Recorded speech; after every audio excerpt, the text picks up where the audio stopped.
जय साईं सभी लोगों को। जैसे आपको हमने प्रॉमिस किए थे, आज उसी कल जो अपनी पहली क्लास लिए थे उसके बारे में आपको स्नैप्स ऑफ प्रेडिक्शन कुछ समझाए गए थे। कुछ आज समझाए जाएंगे, कुछ फ्यूचर में 4-5 दिन का समझाए जाएंगे आप लोगों को।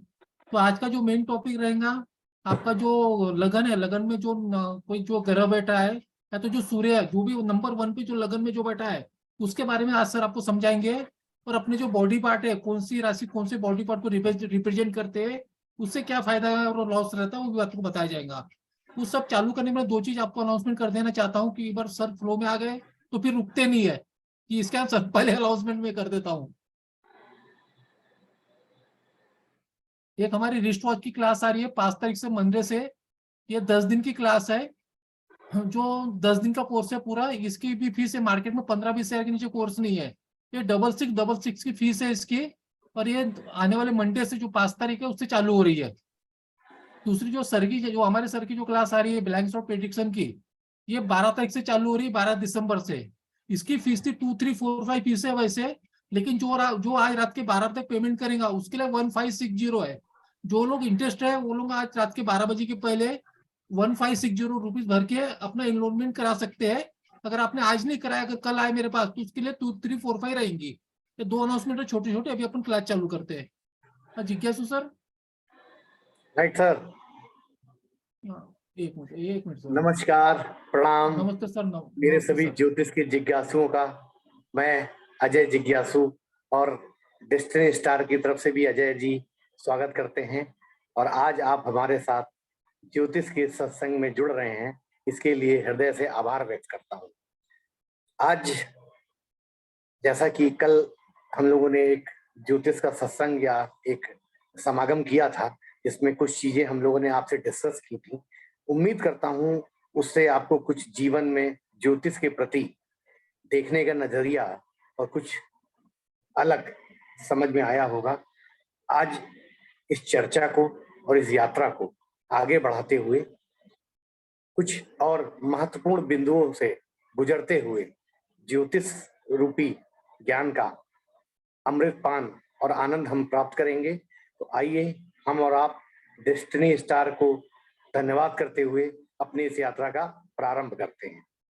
सभी जुड़ने वाले लोगों का मैं फिर से एक बार अभिनंदन कर देता हूं। और कुछ बातें मैं जो आपको अब ज्योतिष की अभी करेंगे इस पे, तो हो सकता है वो आपको नजरिया आपका बदलने में सहायक हो। ज्योतिष में प्रेडिक्शन किस लेवल पे, किस सूक्ष्मता से समझ को कैसे ओपन किया जाता है, मुझे पूरा विश्वास है, पूर्ण विश्वास है कि आप इसका आनंद प्राप्त करेंगे। अजय जी से मैं रिक्वेस्ट करूंगा कि एक जो मेष कालपुरुष की कुंडली है उसको लगा दें साइड पे, सो दैट कि मुझे एक्सप्लेन करने में थोड़ा सा इजी हो जाएगा। ठीक है। हाँ, अब आप सभी लोग जो भी जुड़े हुए हैं हमारे साथ, हमारे जिज्ञासु ज्योतिष के, वो देखें, ये एक स्टैंडर्ड चार्ट है। स्टैंडर्ड चार्ट का मतलब होता है ये काल पुरुष की कुंडली है, जो कि जिसके प्रथम भाव जहां पे लगना लिखा है, लगना को असेंडेंट भी बोलते हैं, होरा भी बोलते हैं। ठीक है। इसके कई डिफरेंट अलग अलग क्षेत्रों में इसको अलग अलग नामों से बुलाया जाता है। कहीं पे इसको असेंडेंट, इंग्लिश में वेस्टर्न एस्ट्रोलॉजी में इसको असेंडेंट, राइजिंग साइन भी बोल देते हैं। हम लोग अपना वैदिक में इसको लग्न, होरा, तनु, तनु भाव, ये इसके अलग अलग नाम हैं जो इसकी अलग अलग क्वालिटीज को रिप्रेजेंट करते हैं। तो ये है लग्न, यानी कि जिस समय हम जन्म ले रहे थे उस समय पूर्वी क्षितिज में कौन सी राशि तारा मंडल में थी, वो नंबर यहाँ पे लिख दिया जाता है। लेकिन यहाँ पे बाय डिफॉल्ट एक नंबर लिखा हुआ है, नंबर 1 इज रिटन वेयर लगना इज रिटन। तो ये एक स्टैंडर्ड चार्ट है। आप इसको देख के परेशान होने की जरूरत नहीं है कि मेरे में 2 नंबर है, किसी के में 3 है, किसी के में 5 है, किसी के 8 है। 1 से लेके 12 तक कोई भी गिनती उस जगह पर हो सकती है जहां पे लगना लिखा हुआ है। ये जो नंबर यहाँ पे लिखा होता है, ये बताता है कि आपके जन्म के समय में जिस वक्त आपका जन्म हुआ उस समय पूर्वी क्षितिज में ईस्टर्न होराइजन पे कौन सी राशि उदय हो रही थी। और जैसा कि मैंने कल आपको बताया था ये हमारे 12, मतलब अगर आपको ज्योतिष से परिचित होना है और एक अच्छा किसी का प्रिडिक्शन करके किसी का भी भाग्य और दशा और दिशा बताने में आपको सहायक बनना है, तो आपको अपने 60 दोस्त बनाने हैं। तो ये जो 12 दोस्त हैं ये आपके सामने लिखे हुए हैं, और इनके पीछे ये जहां जहां पे लिखे हैं, कहीं पे ट्रायंगल पे लिखे हैं, कहीं पे स्क्वायर में लिखे हैं, ये भी 12 खानों में 12 नंबर लिखे हैं। तो ये कुल मिला के 12 नंबर और 12 डायमंड और 12 ट्रायंगल और 12 स्क्वायर सब मिला के 24 हो जाते हैं। तो जितना अच्छा अगर आपको एस्ट्रोलॉजी और प्रिडिक्टर बनना है, तो जितनी अच्छा आप इनसे परिचय करेंगे, जितना अच्छा आप इनसे दोस्ती करेंगे, जितना अच्छा आप इनके बारे में जानेंगे, उतना अच्छा आप प्रिडिक्शन कर सकेंगे। और इस चीज को सिखाने में, शेयर करने में, बताने में हम और डिस्ट्री स्टार आपका सहयोग करेंगे। अब समझिए, जहां पे ये 1 नंबर लिखा हुआ है, ये हर एक, चाहे वो चार्ट मेरा हो, चाहे या यहाँ पे जितने भी हमारे साथ 100, 150, 200 लोग जुड़े हैं, सबका जहां पर भी 1 नंबर लिखा है, यानी यहाँ पे नंबर कोई भी हो 1 से लेके 12 तक, लेकिन इस वाला जो स्क्वायर है ना, पहला स्क्वायर, यहाँ से हम किसी भी जातक की या जातिका की जिसकी वो कुंडली है, वो भले मेल हो या शी में बी फीमेल, हम उसकी फिजिकल अपीयरेंस देखते हैं, फिजिकल बॉडी, पर्सनालिटी, उसका चेहरे का कलर, उसके माइंड की एबिलिटी। और ये मैंने आपको सिर्फ 4 से 5 बातें बताई, लेकिन जैसे जैसे आपका ज्योतिष में ज्ञान प्रगाढ़ होता जाएगा, वैसे वैसे आप इस पर्टिकुलर स्क्वायर से, यहाँ पे 1 नंबर लिखा है, वहां से कम according to your experience and the time devoted to astrology, you will learn कि इस पर्टिकुलर जगह से 100, 500, 1000 चीजें भी देखी जा सकती हैं। तो ये एकदम क्लियर माइंड में फिलहाल, लेकिन क्योंकि आप लोगों में से कुछ बिगिनर्स होंगे, कुछ इंटरमीडिएट वाले होंगे और कुछ एडवांस भी होंगे, लेकिन ये जो सेशन है, ये तीनों को ही उतना ही आनंदित करेगा जितना एक बिगिनर को करेगा। तो उसको बिगिनर लेवल पे चीजें समझ में आएंगी, और एडवांस लेवल वालों को उनको भी कुछ ना कुछ यहाँ से प्राप्त जरूर होगा। तो अब हम किसी की पर्सनालिटी यहाँ से देखते हैं, चेहरे के कलर, उसके बालों की रंगत, उसका रूप रंग, ठीक है। अब जहाँ पे 2nd नंबर लिखा है, इसको बोलते हैं 2nd हाउस, और यहाँ पे काल पुरुष की कुंडली आती है फ्रेश। ये हमारे अगर प्रथम हाउस से हम अपना ये जो सर का हिस्सा है ये देखते हैं, तो 2nd हाउस से हम अपना चेहरा देखते हैं, ठीक है।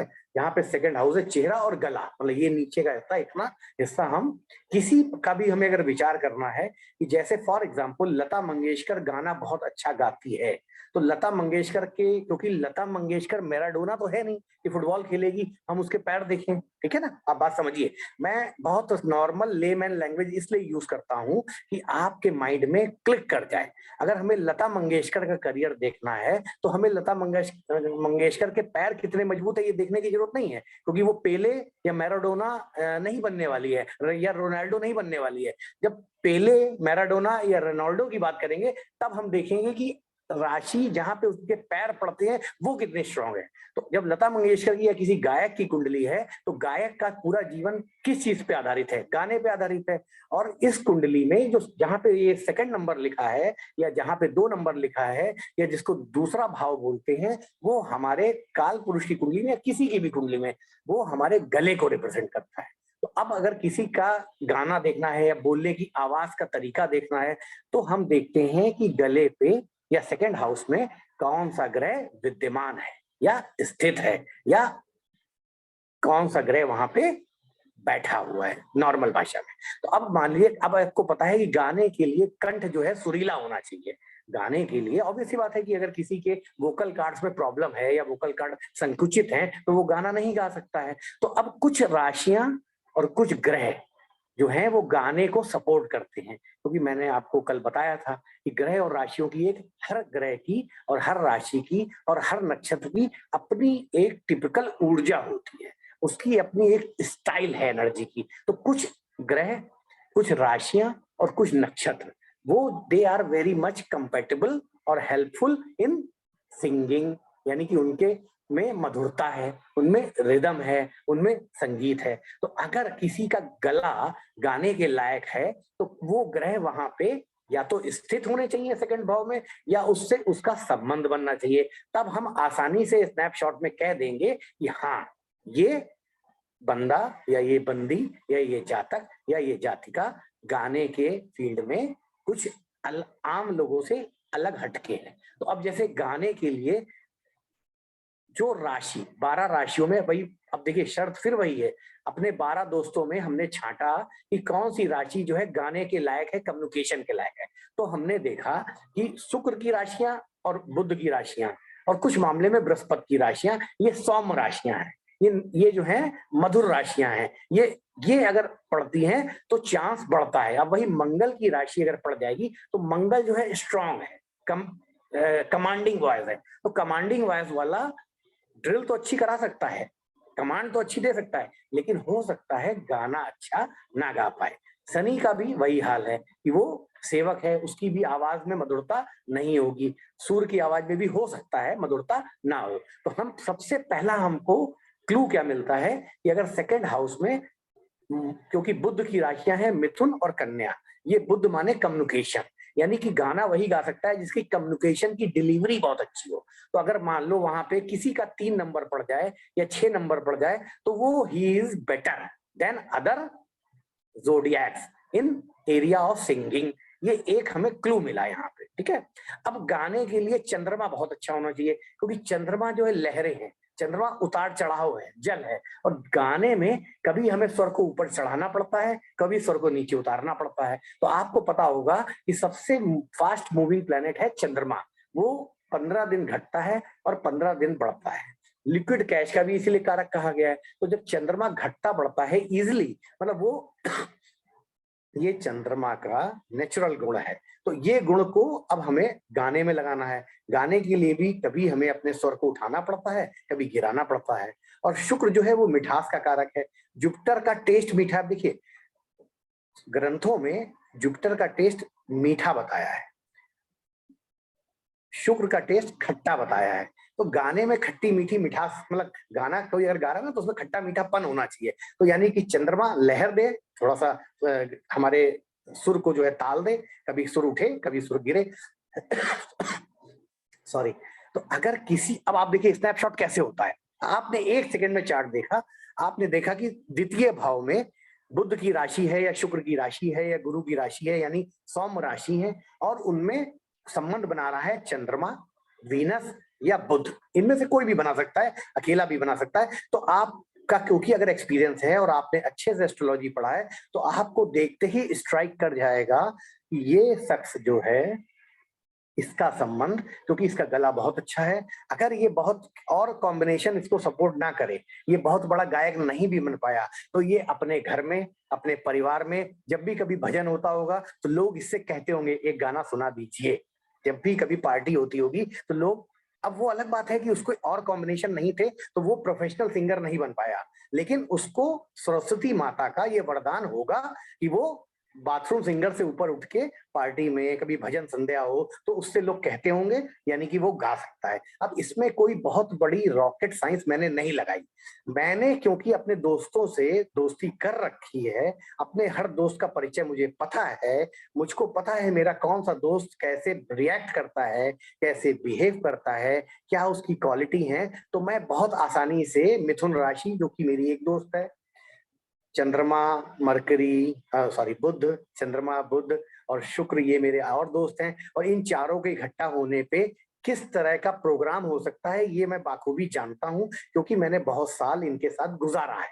गुजारा का मतलब है कि मैंने इनके साथ बहुत साल इनके बारे में पढ़ा है, जानकारी इकट्ठा की है, इनको कई बार प्रिडिक्शन में लगाया है, कई बार मैं फेल भी हुआ हूँ, कई बार मैं खुश भी हुआ हूँ जब मैंने अपने प्रिडिक्शन में सफलता पाई है। तो ये बेस, जब तक आप इसको ब्रॉड स्पेक्ट्रम में नहीं सोचेंगे, एक अच्छे प्रिडिक्टर, और ऐसे प्रिडिक्टर चाहे आप स्नैपशॉट में करें चाहे डिटेल में करें, लेकिन basics will remain basic in astrology.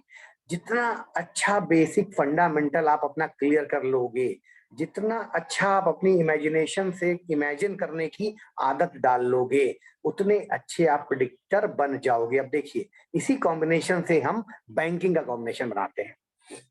आप सबको, जब आप इन सबसे दोस्ती करोगे, अपने 60 फ्रेंड से, तो आपको पता चलेगा कि वीनस जो है मधुरता और लावण्य के साथ साथ मैनेजमेंट का भी प्लैनेट है। यानी कि जो वीनस वाला हमारा मित्र है वो अच्छा होस्ट तो है, लेकिन वो अच्छा मैनेजर भी है। अब मरकरी जो है वो फाइनेंस का कारक है, बैंकिंग का कारक है, ट्रेजरी का कारक है, ठीक है, तिजोरी का कारक है। हाँ, जैसे सरकारी चेस्ट होता है ना, सरकारी खजाना, उसका भी कारक है। और सेकंड हाउस आपको पता है, उससे भी हमने दोस्ती कर रखी है। वो हमें ये बताता है कि सेकंड हाउस हमारी एक्यूमुलेटेड वेल्थ है, एक्यूमुलेटेड पैसा है। हम 11th हाउस से पैसा कमाते हैं और सेकंड हाउस में पैसा जो बचा के रखते हैं, अपनी तिजोरी में रखते हैं, उस पैसे को भी हम किसी के भी चार्ट में, चाहे वो जातक हो या जातिका हो, सेकंड हाउस से देखते हैं। ठीक है, तो अब कोई बैंकिंग में नौकरी करता है, ये अगर हमें देखना है, तो अगर वीनस और मरकरी सेकंड हाउस में बैठा है और साथ में वहां पे कोई शनि की राशि है, मान लीजिए वहां मकर राशि आ गई, यानी किसी की धनु लग्न हो गई, तो मकर राशि तो वैसे भी कर्म की राशि है, तो उसका कर्म का क्षेत्र कैसा, किस चीज से डोमिनेट कर रहा है, उसका कर्म का क्षेत्र, एक तो उसकी मकर राशि सेकंड हाउस में पड़ रही है, ठीक है, सेकंड हाउस जहाँ पे, वहां पे 10 नंबर लिखा होगा, और मकर क्योंकि कर्म की राशि है और मैनेजमेंट का प्लेनेट और फाइनेंस का प्लेनेट वहां पे बैठा है, और सेकंड हाउस हमारा खजाने का, ट्रेजरी का, बैंकिंग का है, तो हम क्लियरली स्नैपशॉट में ये प्रिडिक्शन कर सकते हैं कि तुम्हारा संबंध आंकड़ों से, लिक्विड कैश मनी से, फाइनेंस से, बैंकिंग से, ट्रेजरी से, ठीक है।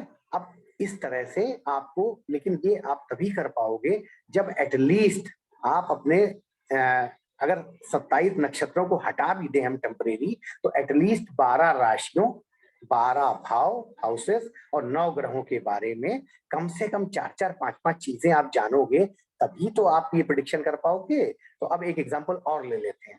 जैसे आप सभी एस्ट्रोलॉजी के जिज्ञासु हो, तो आप सभी को पता है कि हमारे ऋषियों ने थर्ड हाउस को हमारे छोटे भाई बहन बताया है, हमारा हाथ और हमारा कंधा बताया है। अब आपको एक मैं बहुत गूढ़ बात सिखाता हूँ कि ज्योतिष में कैसे सफर किया जाता है, कैसे सीखा जाता है।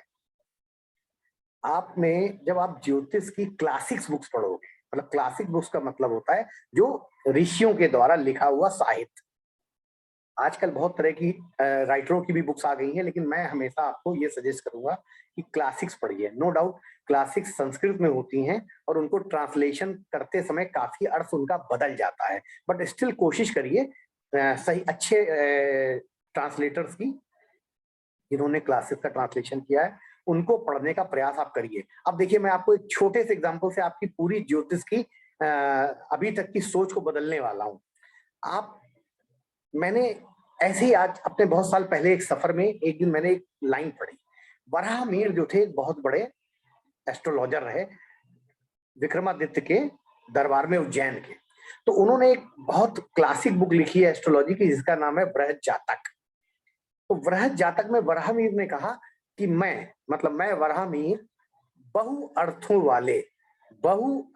वाले शास्त्र की रचना कर रहा हूं, कि मतलब मैं एक बृहद जातक नाम का ज्योतिष का शास्त्र लिख रहा हूं, जिससे मेरे हर श्लोक से कई कई मीनिंग निकलेंगे। तो वराहमिहिर ने, फिर अब मैं इसको आगे बढ़ाता हूं आपको कि मैं कहना क्या चाहता हूं। तो वराहमिहिर ने कहा कि ज्योतिष में थर्ड हाउस यानी कि तृतीय भाव जो होता है वो इंसान का कंधा होता है, और उन्होंने यहाँ पे कह के बात को खत्म कर दिया। लेकिन अगर आप के अंदर ज्योतिष आत्मा से है, तो आपने एक मुहावरा सुना होगा कि राम प्रसाद ने पूरी गृहस्थी की जिम्मेदारी अपने कंधे पे उठा रखी है। बताइए, कभी इस तरह का मुहावरा सुना है कि फलाने शख्स ने या उस इंसान ने पूरे समाज की जिम्मेदारी अपने कंधे पर उठा रखी है? इस तरह की चीज आपने जरूर सुनी होगी। लोग कहते हैं कि तुम्हारे कंधों पे बड़ा बोझ है, जैसे कोई आया, भाई हमारे कंधों पे बड़ा बोझ है, पूरे घर की दवाइयां लानी पड़ती हैं, पूरे घर का किराया जमा करना पड़ता है। तो ये एक कॉमन फ्रेज है। तो कंधा, अब देखिए, अब अगर आपकी आत्मा एस्ट्रोलॉजी में है तो आप ये समझ जाओगे कि कंधे यानी थर्ड हाउस कंधा भी है। कंधा, अब कंधे पे बोझ उठाने का मतलब जिम्मेदारियां भी है।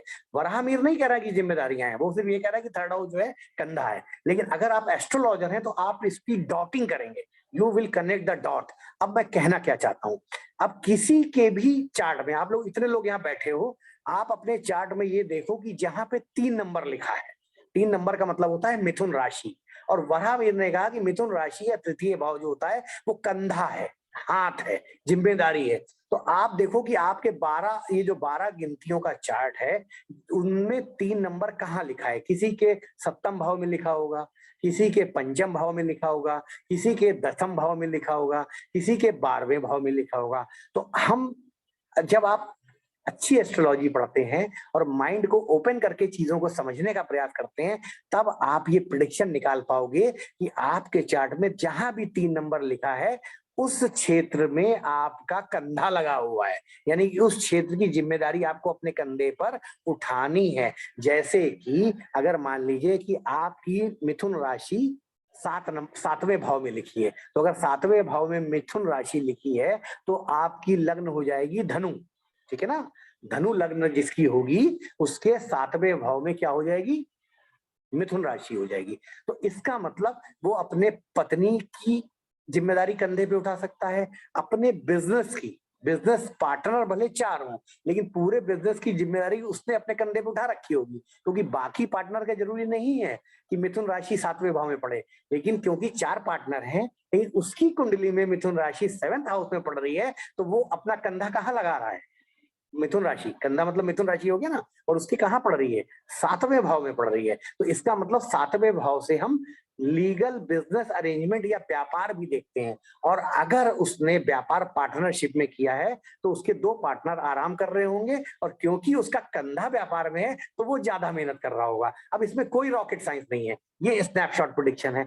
मान लीजिए वो व्यापार अकेले कर रहा है, तो यानी कि तब भी उसका कंधा लगा हुआ है। क्यों? क्योंकि 7th भाव में मिथुन राशि पड़ रही है, लग्न उसकी धनु है, धनु लग्न वाले के 7th भाव में मिथुन राशि पड़ेगी। तो जब कंधा उसका व्यापार में लग गया तो इसका मतलब वो अकेले ही पूरा शो मैनेज कर रहा है। तो अगर आपने धनु राशि देखी और किसी का 7th भाव में आपने मिथुन राशि देखी, धनु लग्न देखी और 7th भाव में मिथुन राशि देखी, और देखा कि ये व्यापार कर रहा है, उसने कहा कि मैं व्यापार कर रहा हूं, तो आप स्नैपशॉट में उससे क्या बोलोगे कि अगर तुम्हारा व्यापार पार्टनरशिप में है तो इसका मतलब तुम्हारे पार्टनर से ज्यादा बिजनेस की जिम्मेदारी तुम्हारे कंधों पर है। ठीक है, इसको आप लोग, अब इसमें मैंने बताइए कौन सा लॉजिक लगाया? मैंने वराहमिहिर के छुपाई हुई बात को डिकोड किया।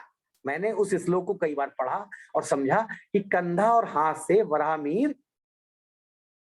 कुछ कहना चाह रहे हैं, जो उन्होंने, क्योंकि वो ऋषि हैं, उन्होंने खुल के नहीं कहा है, और उन्होंने अभी थोड़ी देर पहले ही किताब में कहा था कि मैं बहु अर्थों वाले, मैं एक श्लोक से कोडेड करके कई सारे मीनिंग वाले श्लोक की रचना कर रहा हूं, और जो बुद्धिमान लोग, ज्योतिष के जिज्ञासु लोग हैं, वो मेरी बात को बिना कहे ही समझ जाएंगे।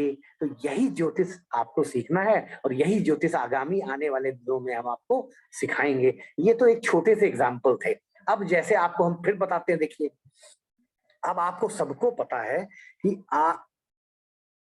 वृश्चिक राशि जो है छुपी हुई राशि है, अंधेरे की राशि है, डीप अकल्ट की राशि है, जहां पे कुछ भी उद्घोषित नहीं होता है, जहां सूरज की रोशनी नहीं जाती है। अब 3rd हाउस हमारा हाथ का हाउस है, कंधे का हाउस है। अब देखिए मैं कैसे चीजों को मैनिफेस्ट कर रहा हूँ। वराहमिहिर का सिर्फ इतना कहा कि 3rd हाउस कंधा और हाथ है। अब इसको मैं प्रिडिक्शन में कैसे लगा रहा हूँ स्नैपशॉट में, आप इसको समझने का प्रयास करो। और जिसने भी, मैं आपसे वादा करता हूँ, आप में से जिसने भी इस चीज को समझ लिया, वो अपने आप में एक अच्छा प्रेडिक्टर बन जाएगा। मुझे उसको बनाने की जरूरत भी नहीं पड़ेगी। आपने पॉकेट मार देखा होगा, पॉकेट मारों के हाथ कितने शार्प होते हैं, और कितनी फुर्ती से और कितनी तेजी से वो जो है पॉकेट मारते हैं, और आप जान नहीं पाते हो। अब किसी की चार्ट बहुत लोअर लेवल का आया, वैसा तो है नहीं कि हमेशा अच्छे लोगों का ही चार्ट आएगा, कभी कभी चोर, डकैत, पॉकेट मारों का भी चार्ट आएगा। तो आप कैसे जानोगे कि ये पॉकेट मार है या इसके हाथ में सफाई है? आप हाथ, तो मिथुन राशि हो गया, 3rd हाउस हो गया। अब किसी के 3rd हाउस में अगर वृश्चिक राशि पड़ जाए, वृश्चिक राशि एक गुप्त राशि है, एक अकल्ट की राशि है, एक छुपी हुई राशि है। अब किसी की वृश्चिक राशि 3rd हाउस, वृश्चिक राशि 3rd हाउस में पड़ेगी, तो उसकी लग्न क्या होगी बताइए? उसकी लग्न होगी कन्या। यानी जितने भी कन्या लग्न वाले हैं उनकी वृश्चिक राशि 8वें, सॉरी, उनका 8 नंबर की राशि, यानी वहां 3rd हाउस में 8 नंबर लिखा होगा। यानी कि 3rd हाउस में पड़ेगी वृश्चिक राशि। तो अब आप लोग जितने लोग भी जुड़े हो, आप लोग देखो, अब हो सकता है कि अगर किसी लेडी का हो कन्या लग्न, तो वो कैंची बहुत अच्छी चला लेती हो, वो सिलाई बहुत अच्छी कर लेती हो, वो पेंटिंग बहुत अच्छी कर लेती हो, वो हाथ की कोई भी स्किल से, और वो छुपी हुई स्किल होगी, क्योंकि वृश्चिक है ना, यही ओपन राशि होती तो हम कहते हैं वो खुलेआम वो काम करेगी। लेकिन जिन जिनकी भी कन्या लग्न है, वो ये देखें कि उनके कंधे पे कोई गुप्त जिम्मेदारी, उनके हाथ में कोई ऐसी हुनर है जो वो छुप के करते हैं, या मतलब ओपन नहीं करते हैं, उनके पास हाथ की कोई सफाई है, लेकिन जिसका वो कभी कभी इस्तेमाल करते हैं। इसको भी आप लोग लगाइएगा, अभी आगे जब एंड ऑफ द सेशन होगा तो हम इसको पूछेंगे। लेकिन हमारा, अब हम आपको ये रटा सकते थे कि आप ये रट लो कि जिसकी भी वृश्चिक राशि थर्ड हाउस में पड़ेगी, उसके हाथ में कोई ना कोई गुप्त हुनर होगा। लेकिन आप जब तक इसका लॉजिक नहीं जानोगे, इसका डीप में अर्थ नहीं जानोगे, तो ऐसे मान लीजिए मैं आपको 500 चीजें बता दूं, तो आपको क्या लगता है कि आप 500 चीजें याद रख पाओगे? विद इन 24 आवर्स उसमें से आप 400 चीजें भूल जाओगे, और जब प्रिडिक्शन की बारी आएगी तो 4 चीजें आपको नहीं याद आएंगी। लेकिन अगर ये 60 दोस्त आपके साथ हमेशा रहेंगे ना, इनकी क्वालिटी आप जानोगे, इनका काम करने का तरीका जानोगे, तो आपको प्रिडिक्शन कभी रटने की जरूरत नहीं है।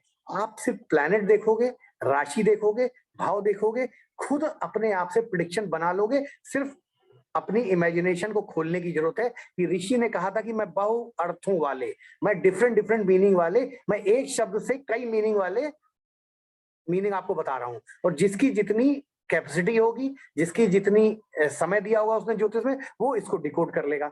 इतना, अगर इतनी बातों से आपके मन को मैंने हिलाया या टच किया, तो अपने हृदय पे हाथ रख के कहिएगा कि ज्योतिष कठिन है या मुश्किल है, तरीका नहीं आता है। हम लोग सबसे बड़ी गलती दसियों साल तक करते रहते हैं कि हम कॉम्बिनेशन को रटते रहते हैं। हमने कभी अपने टीचरों से ये नहीं पूछा कि लग्न में सूर्य बैठा है तो इंसान के बाल पतले क्यों हो जाते हैं, बाल गिरते क्यों हैं। अब आज आपको इसी पे थोड़ा सा और बता देते हैं।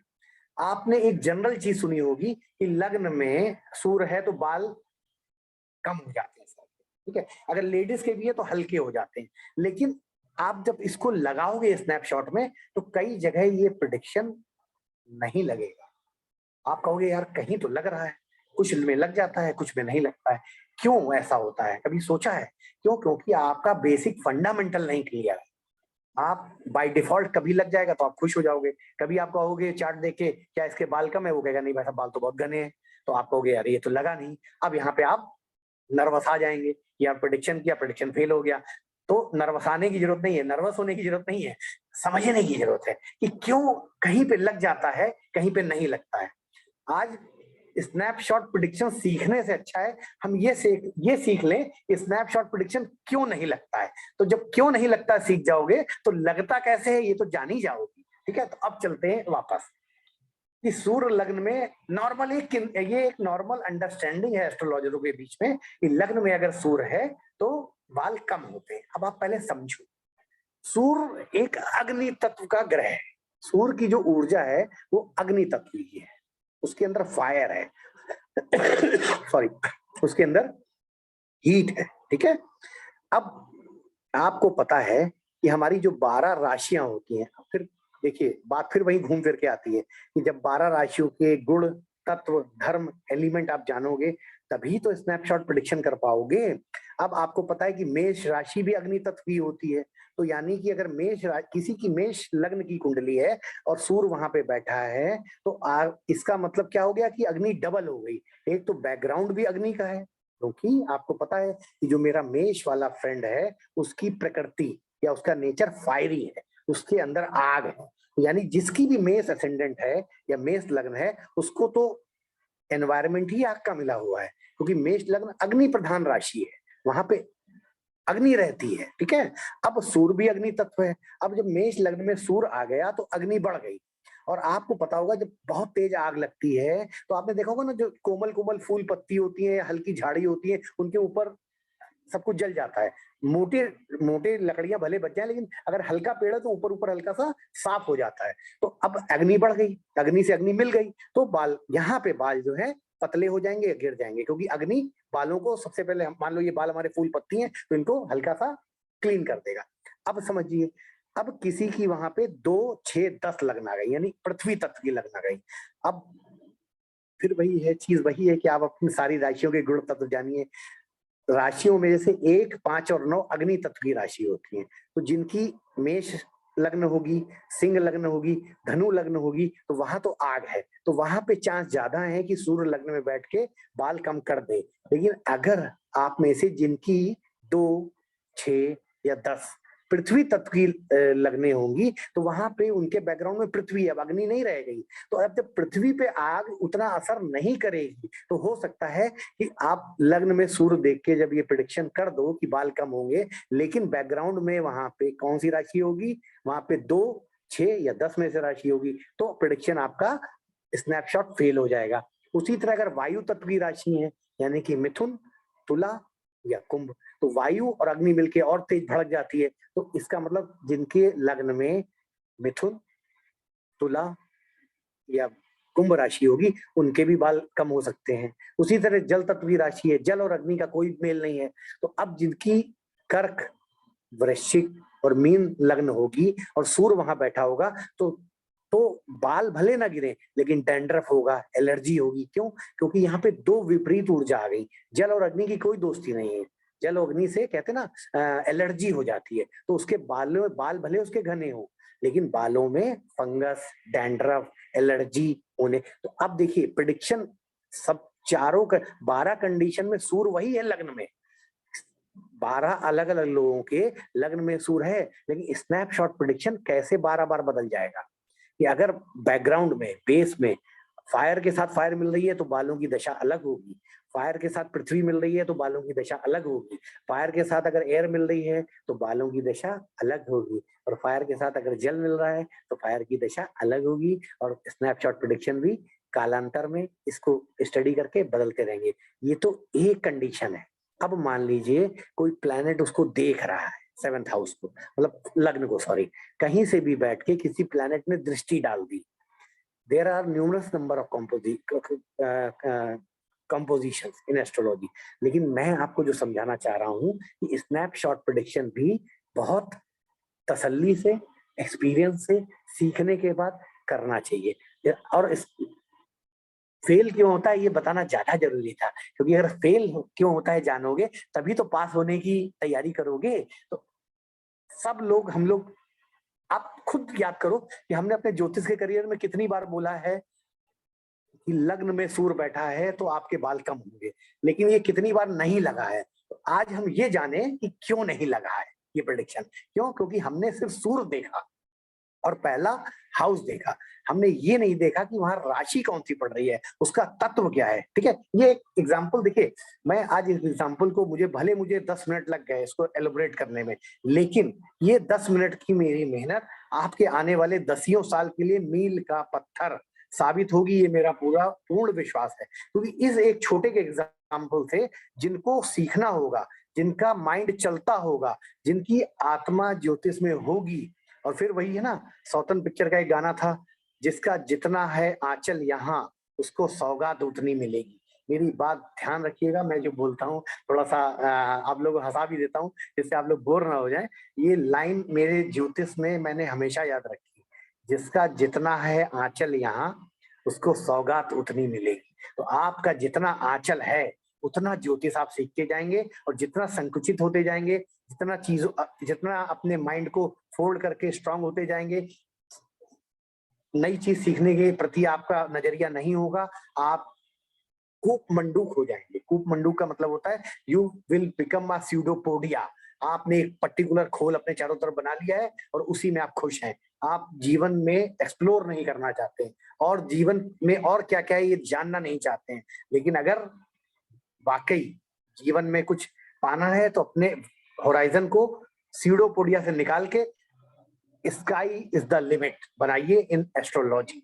इसी तरह एक और भी एग्जांपल लेंगे, लेकिन जिससे कि आपको एकदम क्लियर हो जाए। अब वापस चलते हैं, ये मैंने आपको 2-3 बहुत छोटे छोटे एग्जांपल बताए कैसे। अब जैसे आपने एक मुहावरा सुना होगा कि यार ये इंसान हर जगह अपनी टांग अड़ा देता है।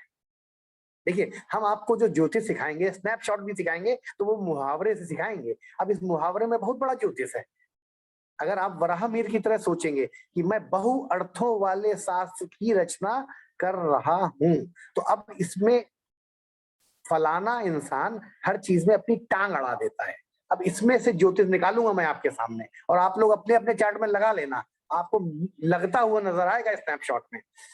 टांग अड़ाने का मतलब क्या होता है? ये जो आपके सामने चार्ट बना है, यहाँ जहां पे 12 नंबर लिखा है, जहां पे 12 नंबर लिखा है, ये 12 नंबर होता है हमारे पैर, हमारे एंकल्स, ठीक है। इस हम कुंडली में 12 नंबर, ये नेचुरल जोडियाक है। ये जो हाउस जहां पे है ना, ट्रायंगल बना हुआ है, 12 के पीछे जो एक ट्रायंगल उल्टा बना है ना, इस ट्रायंगल को 12th हाउस बोलते हैं। और ये जब 12 नंबर है, ये मीन राशि है। मीन राशि भी हमारे पैरों को रिप्रेजेंट करती है और 12वां भाव भी हमारे पैरों को रिप्रेजेंट करता है। तो अब मुहावरे पे आते हैं कि फलाना इंसान हर जगह अपनी टांग अड़ा देता है। आपके चार्ट में जहां कहीं भी मीन राशि पड़ी हो, किसी भी भाव में पड़ी, जहां 12 नंबर लिखा हो, आप देखो कि आप जाने अनजाने वहां पे अपना इन्वॉल्वमेंट कर लोगे, अपना पैर फंसा दोगे। भले आप कर ना पाओ, जैसे कि आप गवर्नमेंट के साथ कुछ कर ना पाओ, लेकिन पंचम भाव में अगर आपकी मीन राशि पड़ी है, कि जहां पे यहाँ 5 की जगह यहाँ पे 12 लिखा है, तो आप गवर्नमेंट के किसी ना किसी लफड़े में अपना टांग फंसा दोगे, भले उसको निपटा ना पाओ। जैसे मान लीजिए आपका 12 नंबर जो है आपके 10th हाउस में पड़ा है, 10th जहां पे 10 नंबर लिखा है वहां 12 नंबर लिखा है, तो आप अपने कर्म के क्षेत्र में जबरदस्ती की टांग फंसाए रखोगे। मान लीजिए आपका 12 नंबर छोटे भाई बहन यानी 3rd हाउस में है, तो आप अपने छोटे भाई बहन पड़ोसियों की जिंदगी में अपनी टांग फंसा दोगे। अब देखिए, मुहावरा एक छोटा सा है कि ये इंसान अपनी टांग हर जगह फंसा देता है, लेकिन आप टांग वहीं फंसाओगे जहां आपका 12 नंबर लिखा होगा। अब लगाइएगा, फिर देखिएगा कि उस डोमेन में, उस क्षेत्र में, उस रिश्ते में क्या आपने कुछ जबरदस्ती का अनड्यू इन्वॉल्वमेंट नहीं कर रखा है, या आप ना चाहते हो भी आपको वहां पे करना पड़ेगा। क्यों? क्योंकि यत पिंडे तद ब्रह्मांडे, ऊर्जा हमारे शरीर की वही है जो ऊर्जा वहां है। आप लाख बचाओगे लेकिन आपकी टांग वहीं जाके फंस जाएगी, ठीक है। फिर एक एग्जाम्पल देते हैं, कहते हैं ना यार गृहस्थी के बोझ में कमर टूट गई, कमर झुक गई। आपने ये मुहावरा सुना होगा, गृहस्थी की चक्कर में कमर टूट गई हमारी। बहुत लोग कहते हैं भाई इतना लोड है मेरे ऊपर, इतनी जिम्मेदारियां कि मेरी कमर टूट गई। अब इस कुंडली में आप सामने देखिए, जहां पे 6 नंबर लिखा है, उस हिस्से को हम कमर बोलते हैं ज्योतिष में। हमारे ऋषियों ने जब ज्योतिष में इन अलग अलग ट्रायंगल और रेक्टेंगल के बॉडी पार्ट्स बताए, तो जहां पे 6 नंबर लिखा है वहां पे कमर होती है इंसान की, ठीक है। तो आपने मुहावरा सुना होगा कि भाई इतनी कष्ट है, इतनी परेशानी है, इतनी जिम्मेदारियां हैं कि मुझे तो लग रहा है कि हमारी कमर ही टूट गई है, ठीक है। अब इसमें ज्योतिष ढूंढो कहाँ है, और इसको स्नैपशॉट में यूज करिए। भाई मैं आपसे 2 सेकंड का ब्रेक लूंगा।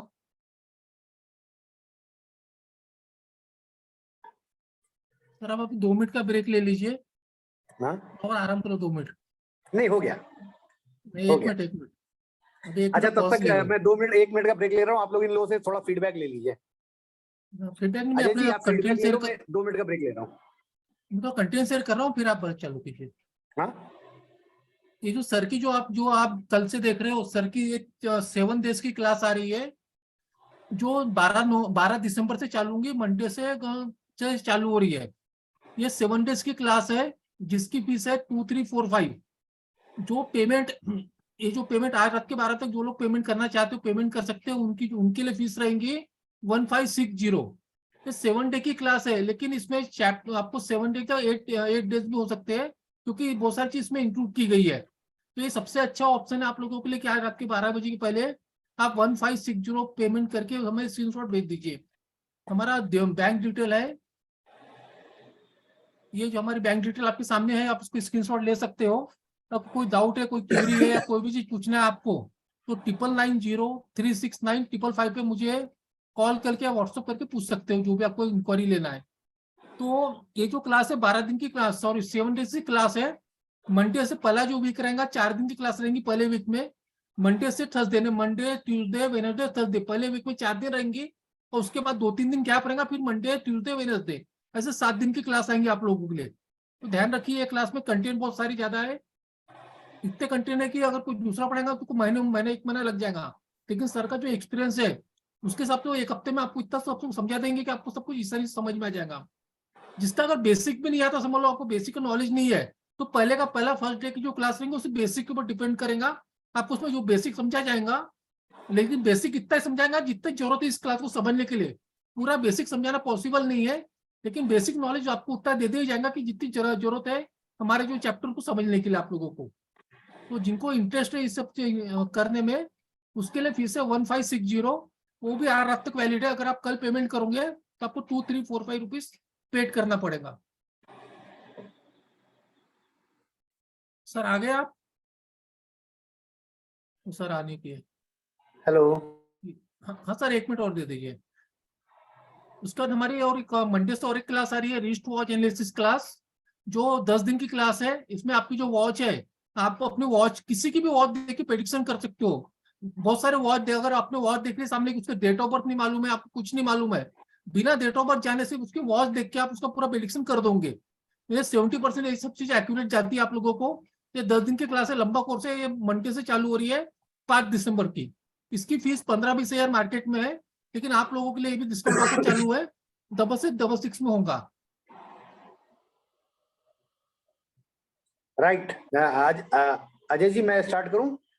हाँ कीजिए सर, कीजिए। और एक सर, 1 मिनट ओके। सिर्फ, और मैं आप स्टार्ट लोगों कर को रहा मैं हूँ। आप लोगों से एक रिक्वेस्ट करना चाहता हूँ, कोई बीच में हैंड रेस मत कीजिए। कि सर का फ्लो खराब होता है, आपका हैंड रेस दिखता है सर को रोज। तो आप जब हैंड रेस करते हो, देव जी आपको क्या, आपको हम 3 बार बोल रहे हैं, आप हैंड रेस क्यों कर रहे हो? जो डाउट होगा आपको क्लास के एंड में लिया जाएगा ना। तो आप सब कुछ, सर जब फ्लो में आते हैं सर को बोल लो, जितना बोलोगे उतना आपका फायदा है। जितना आप उनको रुकाओगे, जितना आप अपना हैंड रेस करोगे, उतना आप ही लोगों का लॉस है, क्योंकि फ्री क्लास है। एक पेड क्लास में डाउट पूछ सकते हो, फ्री क्लास में आपको ऑप्शन नहीं मिलता है ज्यादा। तो आप पहले आप सुन लीजिए। हाँ जी, क्या सुन बोलिए। हाँ, थैंक यू सर। तो अब आप लोग समझिए, मैं वापस आता हूँ कि देखिए ज्योतिष बहुत इजी है अगर आपने उसको बेस से समझा तो आप, और हर चीज में एस्ट्रोलॉजी है, हर मुहावरे में, हर गाने में, हर भजन में, हर स्त्रोत में।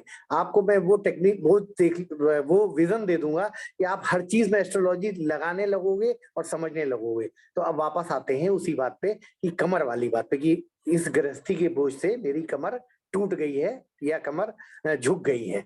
तो अब समझिए बात को, जिसकी आप अपने, सब लोग अपने अपने चार्ट को देख लो, जिसके चार्ट में जहां भी 6 नंबर लिखा होगा, ठीक है, उस डोमेन का, उस कारतत्व का बोझ आपको अपने जीवन में उठाना पड़ेगा। कहते ना बोझ कमर पे उठाते ना।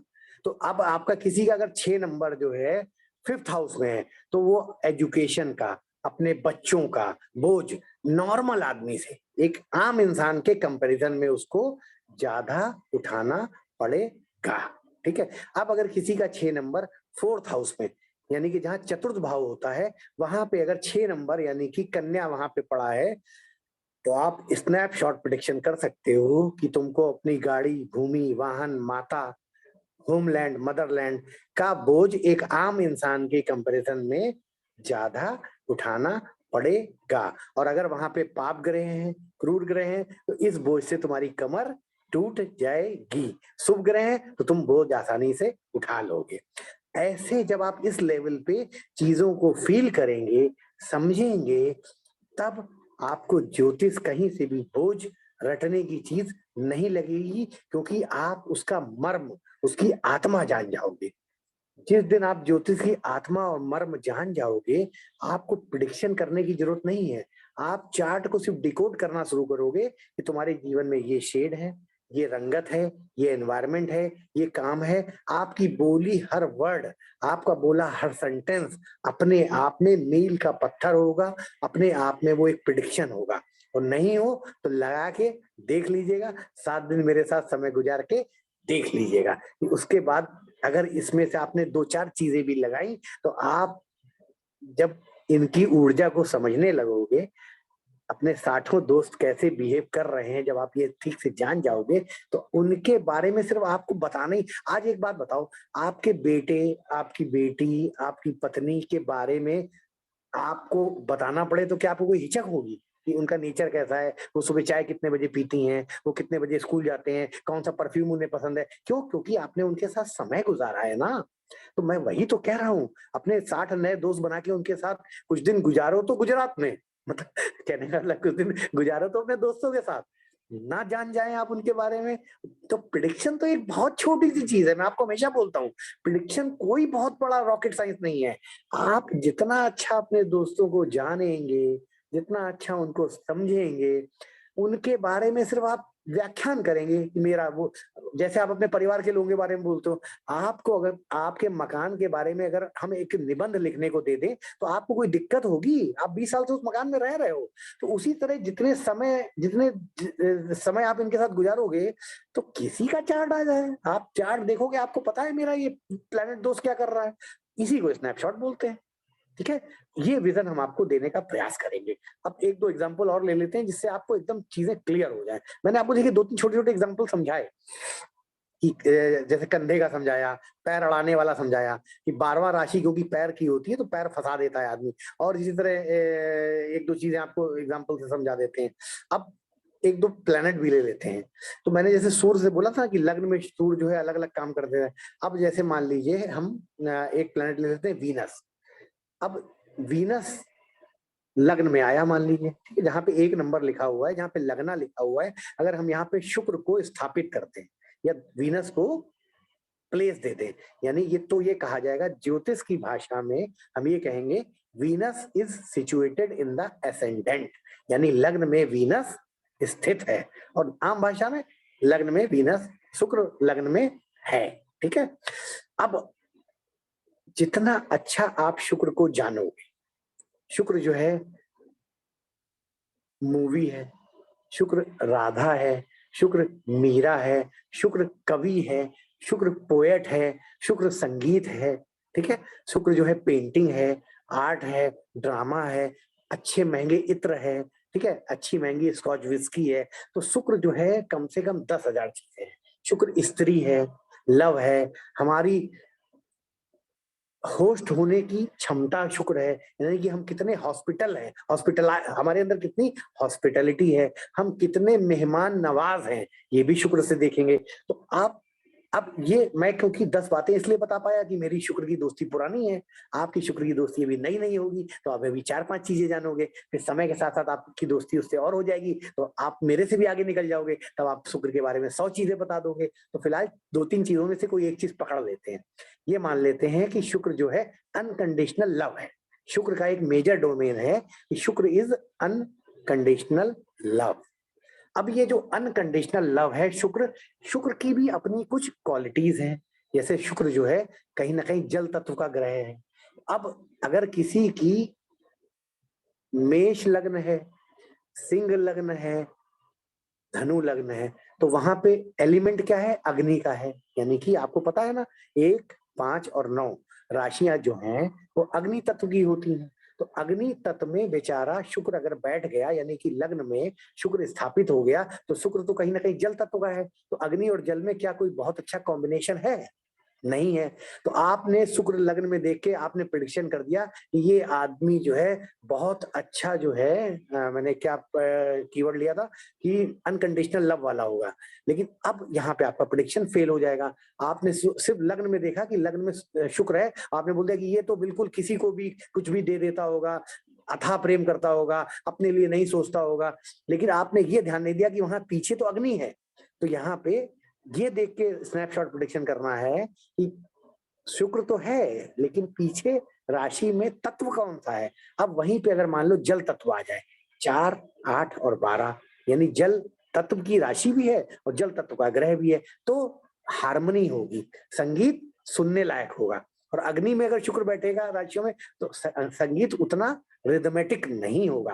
तो स्नैपशॉट जो हम आपको आगे, ये जो बैच है वो इसीलिए है कि आपको इन ऊर्जाओं से बहुत कम समय में, with due course of time, हम आपको इतना परिचित करा देंगे, ठीक है, कि आप प्लैनेट, राशि और भाव के कंबाइंड कॉम्बिनेशन से डॉटिंग करके ये जरूर बता पाओगे कि इसके जीवन में हो क्या रहा है या क्या नहीं हो रहा है। ठीक है? और यही फंडामेंटल सिर्फ और सिर्फ ज्योतिष में सीखना है। रटने लगे अगर, कि अगर आपने रटने की बात करी, तो फिर आपको देखिए कितनी चीजें रटनी पड़ेंगी। वीनस मेष में ये रिजल्ट देता है, वीनस वृष में, टॉरस में ये रिजल्ट देता है, वीनस मिथुन में इस तरह का रिजल्ट देगा। अब ऐसे तो लाखों कॉम्बिनेशन बनेंगे, लेकिन इन लाखों कॉम्बिनेशन को याद करने के स्थान पे अगर हम इन अपने 60 मित्र की, अगर 60 की ना भी करें तो 12 12 24 और 9 33 33 की अगर अच्छे से ऊर्जा को समझ ले तो करीब 60 से 70% एस्ट्रोलॉजी में आ जाएगी। नक्षत्र को थोड़ी देर के लिए हटा भी देते हैं, सिर्फ यही प्रयास करेंगे कि इन 7 दिनों में कि हाउसेस, ज़ोडिएक और प्लैनेट्स, इन तीनों की ब्लेंडिंग और मिक्सिंग से स्नैपशॉट प्रेडिक्शन सीखना ही हमारे इन 7 दिनों का उद्देश्य होना चाहिए। आप ओपन माइंड से मुझे समय देना, जितना भी ऊपर वाले ने मुझे किंचित मात्र ज्योतिष का ज्ञान दिया है वो मैं आपसे शेयर करूंगा, ठीक है।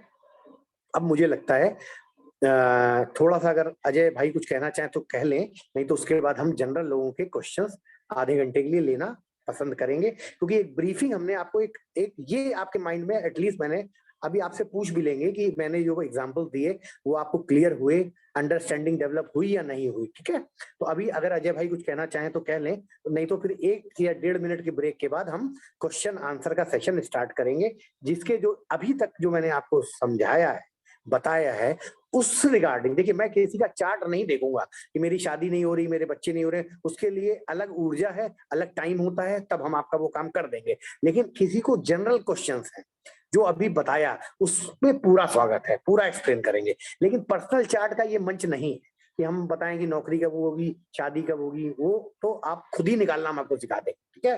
तो आप 1 से 2 मिनट का मुझे ब्रेक दे दो, तब तक अजय भाई अगर कुछ कहना चाहें वो कह लें, उसके बाद क्वेश्चन आंसर का सेशन हम 3 मिनट के बाद स्टार्ट करें। ठीक है सर, आप क्लास जब तक पानी वानी पी लीजिए, मैं बताता हूँ। सर अभी आपकी जो भी डाउट है आप अपना हैंड रेज कर सकते हैं, लेकिन जो चीज समझ में, जैसे सर ने जो बताया 2-3 में, और कल सर कल भी हमारी फ्री क्लास है, कल और ज्यादा कुछ बताया जाएगा डीप में आपको, और जाके कल भी आप लोग 9 बजे यही टाइम पे आपकी कल और फ्री क्लास है, और आपको उसके बारे में ज्यादा जानकारी दी जाएंगी। तो जैसे मैंने आप लोगों को पहले बताया, एक बार लास्ट में बताया तो रिपीट कर देता हूँ कि सर का जो कोर्स है ये 7 डेज का कोर्स है, 12 दिसंबर से चालू हो रहा है, जो रात के 9 बजे रहेगा। पहले राउंड 9 बजे रहेगा, और 4 दिन वीक में रहेगा। पहले का जो वीक है Monday, Tuesday, Thursday and Wednesday and Thursday, 4 दिन। उसके बाद के वीक में 3 दिन है ना, मंडे, ट्यूसडे एंड वेनेसडे।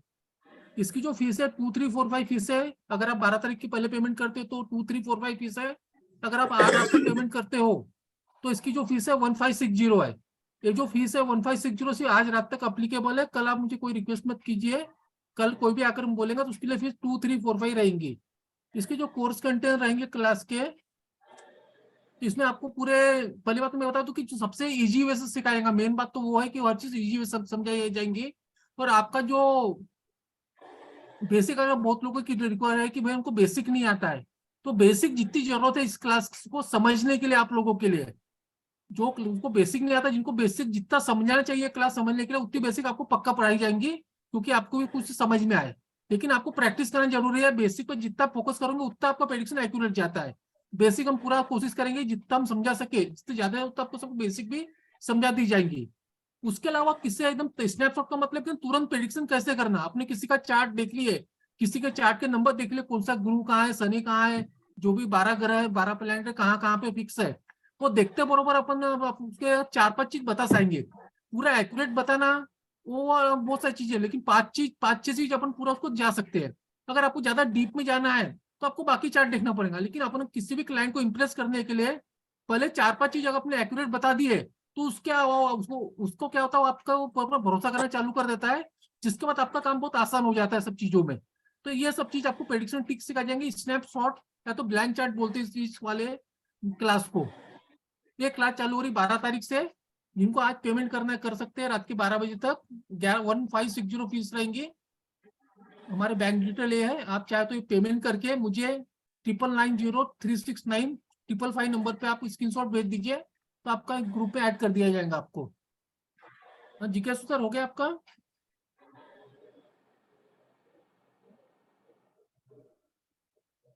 दो में 1 मिनट वेट कीजिए सर, फ्रेश हो रहे हैं। मुझे एक चीज ये बताइए कि मेरी वॉइस मिल रही है आप लोगों को? क्लियर सर, क्लियर है। ओके, मुझे थोड़ा सा कंफ्यूजन हो रहा था कि मेरा हेडफोन काम कर रहा है या नहीं कर रहा है। मैं सब कर रहा हूँ। अच्छा, अभी एक चीज और बताइए, अभी मिल रही है वॉइस मेरी? अभी भी आ रही है ना? अब नहीं आ रही? ठीक है, नहीं आ रही सर, आ रही। सर अच्छा, आपकी ओके, वॉइस आ रही है। नो हाँ, प्रॉब्लम। कोई प्रॉब्लम तो नहीं, सब अभी शुरू से अच्छी अभी आवाज आ रही है हम आपकी। अभी मुझे उम्मीद है कि मैं with best of my knowledge and belief मैंने आपको एग्जांपल से कुछ चीजें क्लियर करी कि कैसे स्नैपशॉट प्रेडिक्शन सफल होते हैं और किन किन कंडीशनों में स्नैपशॉट प्रेडिक्शन फेल हो सकते हैं। तो इससे आपको एक फेयर आइडिया मिला होगा कि हम आने वाले 7 दिन में क्या करने जा रहे हैं या किस तरह से हम इसको सीखेंगे। तो अब हम ये चाहते हैं आज के रेफरेंस टू कॉन्टेक्स्ट में जो बातें मैंने आज आपको अभी बताई हैं पिछले 1 घंटे में, उसके रिलेटेड अगर कोई क्वेश्चन आपके माइंड में है, कोई क्लियरिटी चाहिए, कुछ पर्सनल चार्ट को छोड़ के कि मेरा पर्सनल कॉम्बिनेशन ये है, वो नहीं, वो उसका समय अलग आएगा, उसका समय बाद में आएगा, I will deal with that. लेकिन एक ऐसा क्वेश्चन पूछिए जिससे पूरे सभी को बेनिफिट हो और उसका एक्सप्लेन करने में अच्छा लगे। तो अगर अजय जी आप चाहें तो एक एक करके लोगों को ठीक है। बताएं क्या वो कुछ तो जानना चाहते हैं या जो सिमरन दुआ, मेनली जो नहीं समझ में आया जो आज मैंने बताया जिस तरह से उसमें क्वेश्चन पूछे, समझ में क्या दिक्कत हो तो। ठीक है, सिमरन दुआ जी अनम्यूट कीजिए खुद को। सिमरन दुआ जी यस सर। बोलिए। हाँ मैम। हाँ सर, जैसे आपने ये क्वेश्चंस पूछ रहे हैं सारे, ये इसमें आप नक्षत्र भी करवाएंगे? हाँ मैम, नक्षत्र पे एटलीस्ट आपको नक्षत्र के, जैसे कि फॉर एग्जांपल मैंने आपको बताया कि उत्तराषाढ़ा नक्षत्र जो है वो हाँ जी। अनविंसिबल होता है, तो उसका 1 या 2 मीनिंग तो आपको बता ही देंगे कि एटलीस्ट अगर कभी जरूरत पड़ जाए तो आप फंसो नहीं। ठीक है, जैसे ही उत्तराषाढ़ा नक्षत्र के लाइफ में यू टर्न होता है, तो हम आपको उसके 1-1, 2-2 कीवर्ड तो जरूर बता देंगे, क्योंकि मैम आप भी ये बात जानते हो कि अगर नक्षत्र पे मास्टरी करनी हो तो साल, 2 साल, 3 साल भी कम है। लेकिन हम आपको नक्षत्र एक स्नैपशॉट में उसकी एक बेसिक क्वालिटी जरूर बता देंगे कि जैसे अश्लेषा जो है वो कुंडलनी में भी हेल्प करता है, और अश्लेषा और उसके 1-2 डोमेन जो आज की दुनिया में लगते हैं करियर में, लव लाइफ में, तो जो करंट लाइफ में जो 2-3 डोमेन यूज होते हैं नक्षत्र के, वो जरूर बता देंगे। करंट लाइफ में आजकल उस नक्षत्र से किस तरह का प्रोफेशन होता है, किस तरह के रिलेशनशिप अच्छे या बुरे होते हैं, उतना तो बताना हमारे जरूरी भी है। ठीक है ओके सर, इसकी क्या हमें रिकॉर्डिंग वगैरह मिलेगी या कुछ रिटर्न कुछ नोट्स मिलेगी, क्या कुछ मिलेगा? आपको हमेशा रिकॉर्डिंग हमेशा मिलेगी? मिलती होगी तो आपको जरूर मिलेगी, मेरे ख्याल से आप मिलती है। लोगों को मैं कोई बताना चाहता क्वेश्चन, हूँ, लेकिन सब अभी ये लोगों को रिकॉर्डिंग क्वेश्चन तो आप बाद में मैसेज करके भी पूछ सकते हैं। अभी आप वो क्वेश्चन पूछिए जिससे सब लोग बेनिफिट हो। अच्छा ये ठीक है रिकॉर्डिंग सर, वाले ठीक है। जनरल थैंक यू क्वेश्चन है, ये तो आप बाद में मैसेज करके भी पूछ लेना। ठीक है, मैं तो भी आप लोग सबको देना चाहता हूँ, सबको रिकॉर्डिंग, पीडीएफ और सर्टिफिकेट जो भी पेमेंट करेगा सबको मिलेंगी। आज रात तक जो फीस है 1560 है, कल से 2345 रहेंगी। रिकॉर्डिंग, पीडीएफ और आपको सर्टिफिकेट मिलेंगे आप सभी लोगों को, और जिनका होगा हैंड राउंड करते रहिए। डॉक्टर आचार्य जी बोलिए। हाँ सर जी नमस्कार। नमस्कार जी, प्रणाम। सर ये बहुत बहुत धन्यवाद है, इट्स वेरी क्लियर और बहुत अच्छे तरीके से आप समझा रहे हैं राधा। अच्छा ये बताइए, कोई भी भाव में अगर राशि कोई भी है और इसमें 2-3 ग्रहों का है अगर युति है, तो इसको कैसे प्रेडिक्ट करेंगे? ओके, आप एक बात बताइए, मैं आपको आसानी से उसको समझाने का प्रयास करता हूँ कि जी। जब आपके 2 भतीजे हैं, मान लीजिए आपके 2 अलग, आपका एक भतीजा है और एक भांजा है, दोनों के जी। नेचर को आप अच्छे से जानते हो और आपको बिल्कुल। पता है कि उनमें से एक जो है, दोनों का नेचर आपको अच्छा पता है। अगर दोनों छत पे हैं हाँ, और हाँ। आप नीचे बैठ के जान पाओगे कि नहीं जान पाओगे कि वो छत पे क्या कर रहे होंगे? जी। बस यही जवाब है। जब हम आपको राशियों के, भाव के और प्लेनेट की ऊर्जा से खेलना सिखा देंगे तो आप जी। आंख बंद करके भी बता दो कि ये दोनों साथ में है, ये तीनों साथ में है, ये चारों साथ में है, तो पिक्चर जा रहे होंगे, या लूडो खेल रहे होंगे, या ये जो है चुपचाप जो है चोर पुलिस खेल रहे होंगे, या ये चुपचाप जो है बाजार से एक सिगरेट खरीद लाए होंगे और ऊपर चुप्पे चुप्पे पी रहे होंगे। ये अलग अलग तरह के इवेंट्स हैं जो प्लेनेट मिलके करते हैं। तो जब आप उनको भली भांति परिचित हो जाओगे तो आप चाहे घर के नीचे बैठे हो, वो आपके भतीजे और भांजे छत पे हो, लेकिन आप नीचे से जान जाओगे कि ये चारों वहां पे क्या कर रहे होंगे, क्योंकि आप उनकी ऊर्जा से परिचित हो। ठीक है। ओके ओके, I बहुत hope बहुत I was able to answer। देखिए मैं इसको टेक्निकली भी बता सकता था, लेकिन मैंने आपको एक आम भाषा में इसलिए बताया कि आपके बेस में अब ये स्टोरी आप कभी नहीं बोलोगे। आप बाकी मैं आपको अगर टेक्निकली बताऊं कि मंगल की ऊर्जा ऐसी होती है, वो कॉम्बिनेशन ऐसे करती है, सैटर्न जो है संकुचित प्लेनेट है, मंगल एग्रेसिव प्लेनेट है, वो आप भूल सकते हो, लेकिन आज के बाद आपको बेस हमेशा पता है कि दो नहीं लोगों की नहीं मिक्सिंग में करनी कैसे है। नहीं सर, ऐसा है कि देखिए जैसे भाव तीसरी भाव के बताए कि कंधे का है, ठीक है, और तीसरी भाव में और अगर 4-5 है बैठे हैं, ग्रह बैठे हैं, तो फिर इसका कंधे का जो मतलब जो भारी है, जो कंधे का लोड लेना है, वो किस चीज का लोड का लेंगे? ये तो अलग हाँ, अलग हो जाएंगे फिर। नहीं आप बिल्कुल सही कह रहे हैं। अब देखिए, अब यहाँ पे क्या होता है, वो जो 4 प्लेनेट थर्ड हाउस में बैठे हैं, वो ऑब्वियस सी बात है, वो प्लेनेट किसी ना किसी हाउस के लॉर्ड होंगे, ठीक है ना। जी आप जी समझिए, हाँ, कोई 7th लॉर्ड होगा, कोई 8th लॉर्ड होगा, कोई 5th लॉर्ड होगा, कोई 3rd लॉर्ड भी हो सकता है। तो ऑब्वियस सी राइट, बात है, अब यहाँ पे क्या कर रहा है, आपके 3rd हाउस में क्लस्टर बन रहा है, क्लस्टर ऑफ हाँ प्लेनेट, यानी कि जी सारे चार्ट की ऊर्जा इकट्ठा होके एक ही घर में आ गई। जी, तो अब यहाँ पे पहला क्वेश्चन हमें ये पूछना पड़ेगा कि ऐसे आदमी को अपने जीवन में जरूरत से ज्यादा एफर्ट डालना पड़ेगा। क्यों? क्योंकि सारे प्लेनेट का एग्जिट या एंट्री गेट 3rd हाउस बन गया है। जी जी, तो उसके ऊपर बिल्कुल ऑब्वियस सी बात है, जितने ज्यादा प्लेनेट बैठते जाएंगे उतने ज्यादा डोमेन आते जाएंगे ना उस हाउस में आपके पास। हाँ जी, तो अगर ये आपका है, तो आप बताओ कि आपको जीवन में कितना संघर्ष करना पड़ा होगा। हर चीज खुद बनानी पड़ी होगी, सबके लिए करना पड़ा होगा। अच्छा, ऐसा हो सकता है। ये एक प्रथम दृष्टा है। जब तक कौन कौन से प्लेनेट पार्टिसिपेट कर रहे हैं ये हम ना देखें, लेकिन ये स्नैपशॉट में ये कह सकते हैं कि इवेंट हो रहे हैं। अब अगर अच्छा, वो ग्रह शुभ हैं, अगर वो ग्रह शुभ हैं, तो आपको सपोर्ट मिल जाएगा। तो हो सकता है कि आपको उल्टा हेल्प मिल जाए। लेकिन अगर वो पापी ग्रह हैं, अब उसमें से मिक्स हैं, तो दोनों काम करने पड़ सकते हैं। कभी आपको हेल्प मिल जाएगी, कभी आपको हेल्प नहीं मिलेगी। भाई जैसे मान लीजिए मंगल बैठ गया और साथ में गुरु बैठ गया, तो आपको प्रॉपर्टी मिल जाएगी। तो ये कॉम्बिनेशन तो हम आपको बताएंगे ना कि मंगल गुरु बैठ के कैसे प्रॉपर्टी देगा, शनि और मंगल बैठ के कैसे जो है आपको आपके नौकर से आपके घर में चोरी कराएगा। ये तो हम आपको 7 दिन में सिखाएंगे सर। अच्छा, राइट। वैसे राइट आप राइट। बताइए, आपके लाइफ में अगर आपके बैठे हैं 3-4 प्लेनेट थर्ड में, तो आपके कम्युनिकेशन स्किल से आप किस तरह की चीजों में आपका बहुत ज्यादा वो करना पड़ा है आपको? समझा नहीं। हाँ, अगर आपके 3rd हाउस में होंगे ना 2-3 प्लेनेट।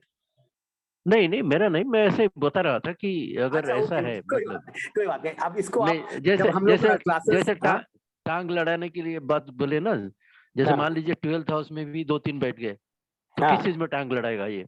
नहीं 12th हाउस में तो खैर अड़ाएगा ही अड़ाएगा, लेकिन जी, आपकी मीन राशि कहाँ पड़ी है, मतलब जिसकी मीन राशि कहाँ पड़ रही है ये बताइए। मीन राशि मतलब 12 नंबर किस हाउस में लिखा हुआ है? अच्छा, जिस नंबर में लिखा होगा, सपोज 12 नंबर ये पड़ा है चौथी राशि में, चौथी में। तो इसका मतलब उसके चौथे घर घर में। के जितने डोमेन होंगे, गाड़ी खरीदने की जब भी बात होगी, मकान बनवाने की बात होगी, तो भले उसके पास पैसे ना हो या कोई दिक्कत हो, तो वो उसमें कहीं ना कहीं अपना पैर अड़ा देगा, यानी कहीं ना कहीं बीच में कूद पड़ेगा कि गाड़ी के लिए लोन प्रॉपर नहीं हुआ, लेकिन गाड़ी खरीदने के लिए बातचीत आगे बढ़ने लगेगी। माँ के रिलेशन को लेके कहीं ना कहीं वो बीच में कूद जाता होगा, अपना पैर फंसा देता होगा। तो ये पैर फंसाना तो एक बहुत ब्रॉडर स्पेक्ट्रम में भी एक्सप्लेन करेंगे ना इसको, लेकिन कहीं ना कहीं अच्छा, उसकी दखलंदाजी होगी उन फील्ड में, अपने घर के लेके, अपने माता के संबंधों को लेके, माता के रिलेशन को लेके, माता के डिसीजन में दखलंदाजी हो सकती है कि माता के डिसीजन में वो पैर फंसा दे। ठीक है, ओके ओके ओके ओके। ऐसे इसको एक्सप्लेन थैंक यू सर, करेंगे। Thank you. अभी तो मैंने आपको एक एग्जांपल, हाँ ये मुझे ये अच्छा लगा कि आपने भी वराहमिहिर की वो बात मानी कि उसके बहु अर्थ ढूंढने लगे, कि अब जी डिफरेंट जी मीनिंग ढूंढना आपने भी शुरू कर दिया। यही जी अच्छे जी, एस्ट्रोलॉजर बनने की निशानी है। चलिए, thank you Jairam ji. Welcome thank sir. You. Surendra Kaur ji बोलिए। नमस्कार सर। नमस्ते नमस्ते, मैम। नमस्ते। प्रणाम सर, प्रणाम। आपको अजय सर, आपको भी प्रणाम। सर नमस्कार, वैसे तो नमस्कार। मैंने इसमें अपना नाम रजिस्टर करा लिया, हम मिलेंगे अपना 12 तारीख को। मैं आपसे सीखूंगी बहुत कुछ, जो आप जैसा बता रहे हैं वैसा बहुत ही कुछ आपसे सीखने का है। तो मेरा ये सौभाग्य होगा कि मैं आपसे सीख पाऊंगी। तो सबसे सर एक बात समझ नहीं आई थी, जैसे आपने बोला सूर्य जो है अगर उसमें है अगर उसमें राशि अगर पृथ्वी है 2, 6 और 10 में 10 में, तो सर 3, 7 और 11 में वायु हो गया। तो सर 6 में क्या पृथ्वी राशि में क्या करेगा वो हमें? देखिए मैम, बात कैसे ऐसा होगी है, मतलब? मैं आपका सवाल का जवाब दिए दे रहा हूँ, लेकिन आप पहले ये समझो कि अभी हमने आपको राशियों के तत्व तो मैंने हाँ जी, हाँ जी, हाँ सिस्टमेटिकली जी। क्लास तो लिया नहीं है, क्योंकि अभी जी, जी। पृथ्वी तत्व को मैंने एक्सप्लेन तो किया नहीं है, लेकिन जी, जब जी। एक्सप्लेन करूंगा, अब नहीं देखिए वो रह पृथ्वी, गया था सुनना इसलिए। हाँ, पृथ्वी का मतलब होता है धारण करने की क्षमता। अब ऋषि ने खाली पृथ्वी लिखा है, जी, पृथ्वी का जी। मतलब होता है उत्पादन की क्षमता।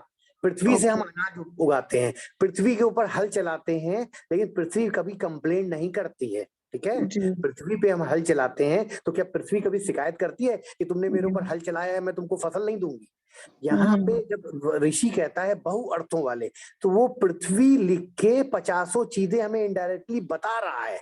तो जब हमारे राशि बेस में पृथ्वी तत्व आ गया, तो और उसके ऊपर गर्मी पड़ रही है, सूर्य आके बैठ गया, एक सूर्य जो है स्थित हो गया, वो एक आग का गोला है। तो पृथ्वी पे आग का गोला पृथ्वी को जला तो सकता है, तपा तो सकता है, लेकिन बहुत नुकसान नहीं करेगा इन कंपैरिजन टू जहां पे अग्नि और एयर होगा। आप भी समझो ना, जी, अग्नि, जी, ठीक हवा है। से आग ज्यादा तेज फैलेगी जी, ना, जी। हाँ जी, हाँ जी, और भड़केगी। अग्नि से अग्नि फैलेगी। लेकिन जी। जमीन अगर है और उसको अग्नि, हवा चलना बंद हो जाए, तो अग्नि में आग कितनी देर फैलेगी, और पानी में तो बिल्कुल नहीं फैलेगी। जी, जी, जी, समझ गए सर, थैंक यू। अब देखिए, कुछ हम आप कुछ आपके लिए भी तो छोड़ेंगे होमवर्क, कि अब आप दिमाग लगाइए कि पृथ्वी ठीक है। तत्व और सर में अगर अग्नि आ रही है दूसरा तो एक कितने और भी बाल पूछना गिरेंगे, था नहीं अगर गिरेंगे, आप कहें तो मैं पूछूं? ठीक है। दूसरा भी पूछना था, जैसे सर आपको आपने सुरेंद्र बताया जी, वृश्चिक सुरेंद्र राशि जी, अगर 1 नंबर में थोड़ा हो। आपका आवाज कम आ रहा है, थोड़ा जोर से बोलिए।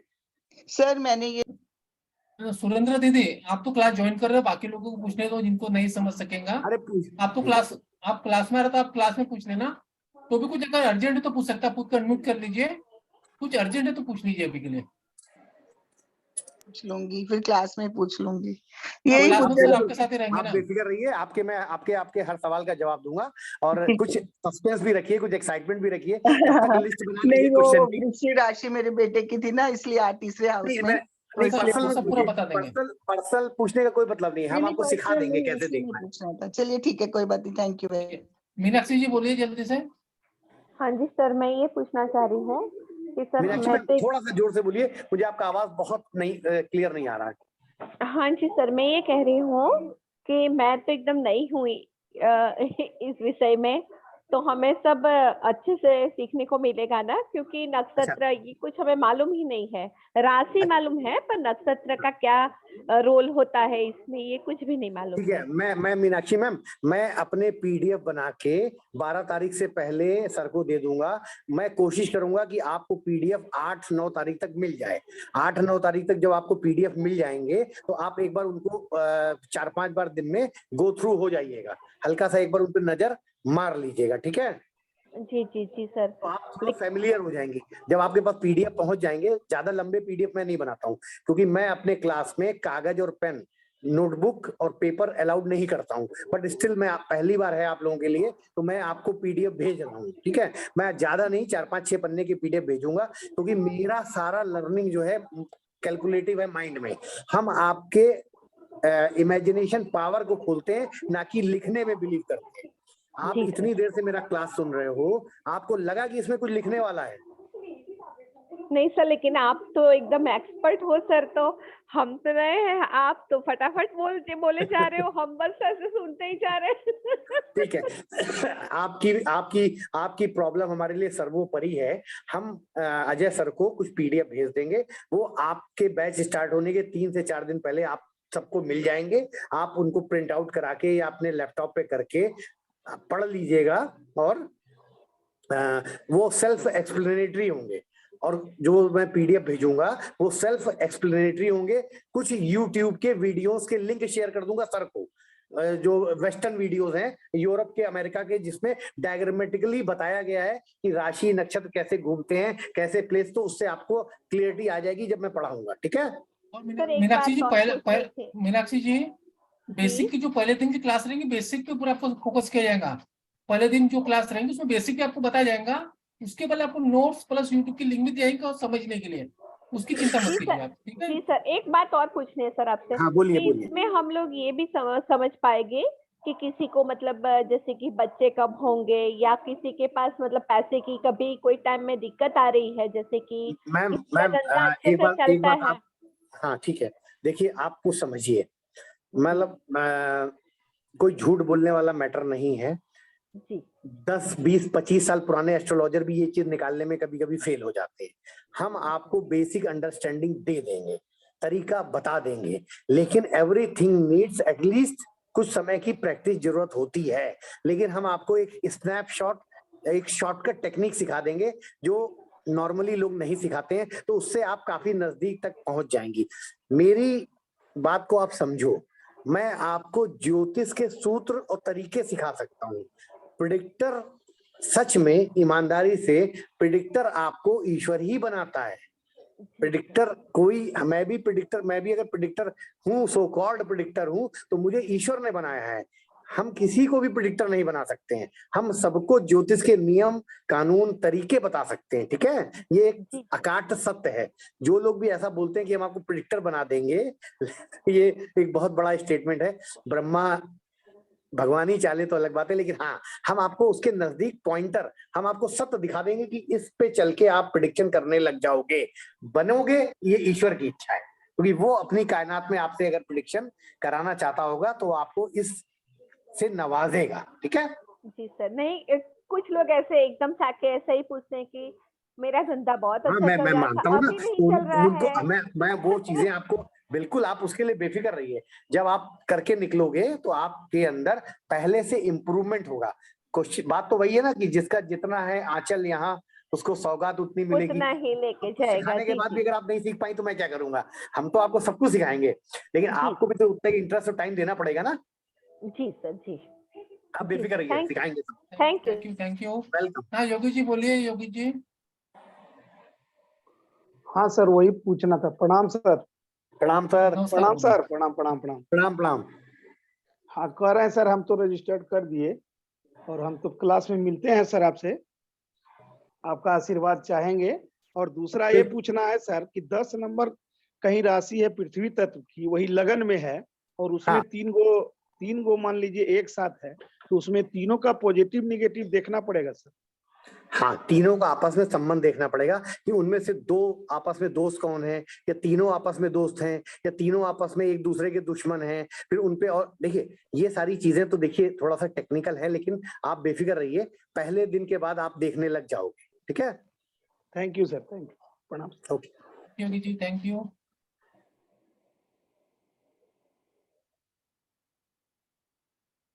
मनमोहन नायर, मनमोहन जी बोलिए। नमस्ते प्रभु। नमस्ते सर, क्या हाल चाल है? बताइए बढ़िया क्या जानना चाहते हैं? प्रभु जी, मैं आपने कहा था कि जो थर्ड हाउस है वो और मिथुन राशि का है तो वो कंधा है, बट मेरे को यहाँ पर ये कंफ्यूजन है कि जैसे अगर वृश्चिक लगन की कुंडली है और वो जो मिथुन राशि है वो अष्टम भाव में है, और जो हाँ, थर्ड हाउस है वो मकर हो गया, तो इसमें हाँ। कंधा क्या हुआ? मकर कंधा बन गया मैं या? आपको बताऊं, इसमें दो चीजें समझिए। पहली चीज तो है कर्म की राशि थर्ड हाउस में आई है ना, हाँ जी, मकर। हाँ जी, हाँ जी, हेलो, हाँ जी, हाँ जी। मकर राशि थर्ड हाउस में आई, सॉरी मकर तो लग्न है। नहीं नहीं नहीं, वृश्चिक हाँ, लगन है और अच्छा जो वृश्चिक, हाँ। तो हाँ वही मकर राशि थर्ड हाउस में आई ना। हाँ जी, हाँ जी, हाँ जी, तो थर्ड हाउस में जब मकर राशि आई, तो मकर राशि किसकी राशि होती है? कर्म की राशि होती है ना। हाँ जी, कर्म की, शनि की तो राशि पहली है। चीज तो आपको ये समझो कि आपको छोटे भाई बहन, पड़ोसी, अपने पराक्रम, अपने माता की दवाइयों के खर्चे, माता की बीमारियों पे कहीं ना कहीं कर्म करना पड़ेगा। क्योंकि जो थर्ड हाउस होता है वो माता की बीमारियों का भी होता है, पड़ोसियों का भी होता है, छोटे भाई बहनों का भी होता है, आपके कम्युनिकेशन का भी है, आपके पुरुषार्थ का भी है। तो अब आपकी कर्म की राशि वहां पड़ी है और आपके सपोर्ट की राशि अष्टम में पड़ी है। अष्टम होता है पत्ताल लोग, गहराई गड्ढे में। तो यहाँ पे ये सिंपल नजर आता है कि आपका कंधा तो चला गया गहराई में, कुएं में, तो आपको तो सपोर्ट ही नहीं है किसी चीज का। आपकी मिथुन कहाँ गई है?